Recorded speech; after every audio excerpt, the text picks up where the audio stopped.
Staying with us here on SABC News, well, poverty, inequality and the lack of access to land are issues that drive the continued malnutrition of women in South Africa. Women not only have a lack of access to sufficient food production, they also have a lack of access to nutritious food. To discuss this further, and I'll speak to Sandy Bukula, who is the Interim CEO at Operation Hunger. It's always a pleasure to see you, Sandy. A very good afternoon to you, and thanks as always for joining us here on SABC News. Oh, thank you so much, Flo. I'm glad to be here.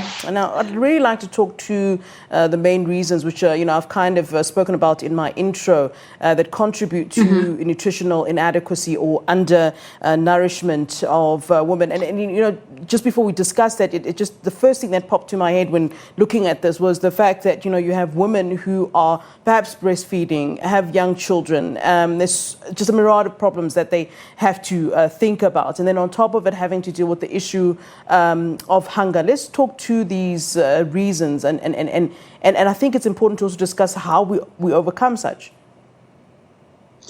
Thank you so much, Flo. So basically, the economic participation of women is still very much digressing. I mean, the results coming from the World Bank, it has ranked South Africa to be the most unequal. Yeah. On gender inequality index, we scored about 97.162%, and then on the country income inequality index, we ranked at 160 to over 160, and this basically tells you that basically, I mean, the level of economic participation of women is still very much digressing and is still very much far.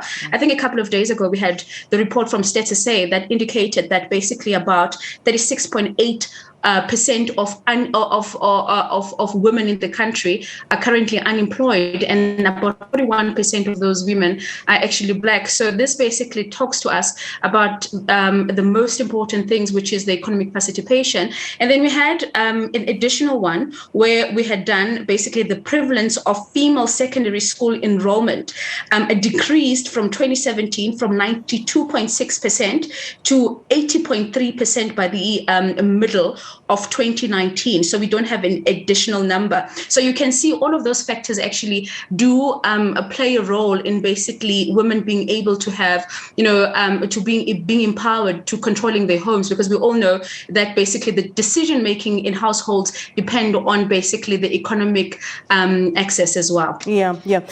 When we talk to some of the issues, the one that popped up to me the most was the issue of inadequate land. That's something that, Yes. we don't know how or when that will be addressed, and it obviously talks to the past. Yes. One would have suggested, and I think you and I have had this discussion before, of, perhaps people growing their own food. You can't grow your own food if you've got no land. And I just wonder, what are some of the options that, as an organization that you've seen are available to impoverished women to kind of be able to make means so that there is food?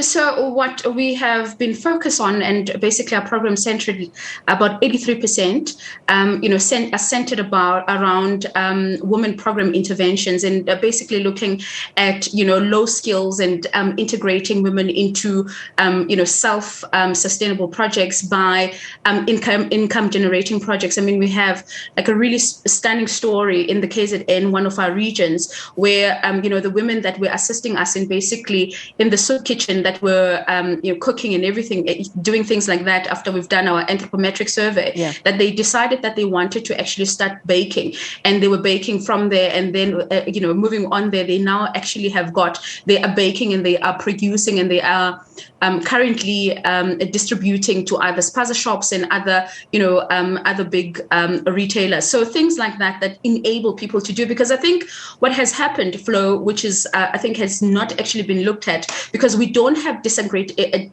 disaggregated data that gives us a full view of the vulnerable communities. And I think what has happened is, in the transition to modern economy, a whole lot of other women whom were at the time, with low skills or no education at all, were never actually looked at being integrated to the modern economy. So they were left out. And these are the people that we call informal, that are clustered in the informal sector. So if those specific skills that were already there that enable people to be able to drive sort of their own economic stability, just basically to be able to put on the table, those needs to be centralized and actually be more skilled and looked at and actually empowered, because I think, if we're going to be looking at a long-term process, it's going to take us a while to actually integrate this number of women, because as you can see, the numbers are staggering. And with the spike of COVID-19, in food insecurity, the numbers are just exacerbating. So the most important thing to do is to look at what we already have immediately and what can be scaled up, and how do we integrate actually, like the health system and, a dynamic. And I say this specifically because, South Africa is counting at 25.8% on women with anemia during, between the reproductive stages. Yeah. And that is a really huge indicator, because, we know how this impacts, the women between the first 1,000 days before birth, before giving birth, and how that also impedes the child, in terms of, cognitive development, dispositioning, and so forth. So already that gives us, again, is going to increase, our human development index from 27%, because it's expected that our human development index is going to basically decrease, by a further 3%. And that's a huge number, because already in the sub-Saharan, Africa alone, $25 billion are being used per year due to poor nutrition. Of course, the overlapping causes of malnutrition, which is child stunting, child wasting, as well as, late developed cognitive skills. And obviously you can see this directly in the education system and the education results. All right, Sandy, it's always a pleasure to have you on the show. Thanks so very much for your input and shining a light on really the situation. And we'll certainly continue to touch base with you for more information and those stats that you have for us.